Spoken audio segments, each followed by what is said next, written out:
উটকে কেন সাপের বিষ খাওয়ানো হয় শুনে যান। জানেন কি উটকে কেন বিষাক্ত সাপ খাওয়ানো হয়?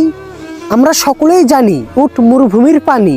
অজানা জীবাণুর আক্রমণে কখনো কখনো উটের ক্ষুধা মন্দা দেখা দেয়, তখন উট কিছু খায় না, শুধু সূর্যের দিকে তাকিয়ে থাকে। একে হায়াম রোগ বলে।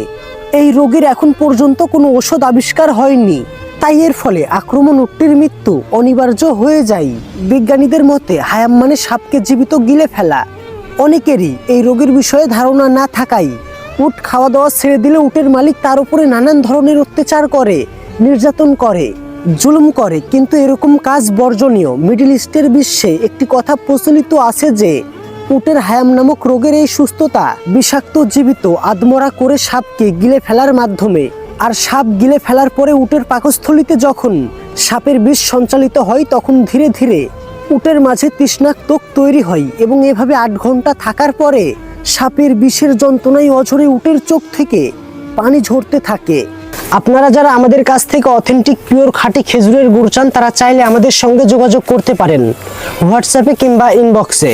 এই পানিকে তিরোয়াক বলা হয়। ধারণা করা হয় যে এই তিরোয়াক এমন একটি ঔষধ যা যে কোনো পানির বিষকে নষ্ট করার জন্য তৈরি করা হয়। একসময় প্রচুর তৃষ্ণার কারণে উট এক নিঃশ্বাসে অনেক পানি পান করে, আর এভাবেই উট পুনরায় আবার খাওয়া দাওয়া শুরু করে, অর্থাৎ আরোগ্য লাভ করে। আধুনিক বিজ্ঞানে এটা প্রমাণ করেছে যে অল্প পরিমাণে সাপের বিষ উটের দেহে ঢুকলে উটের রক্ত বিষের বিরুদ্ধে অ্যান্টিবডি তৈরি করে। এটি অ্যান্টিবডি বিষকে ধ্বংস করে। এতে উটের কোনো কঠিন রোগ আরোগ্য হলেও হতে পারে। অর্থাৎ সাপের এই থেরাপিতে রোগের উপশম হয় কিছুটা।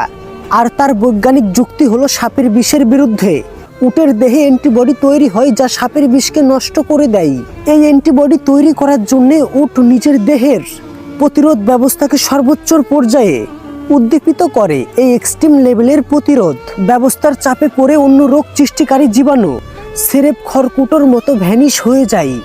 তবে এটি ভাইপের এটির গোত্রের মরুভূমির সাপ, যেমন pit viper, sand viper, adder viper, gaboon viper, black cobra ইত্যাদি। যদি এগুলোর একটি উটকে পূর্ণ দংশন করে তবে উটের মৃত্যু হবে অনিবার্য।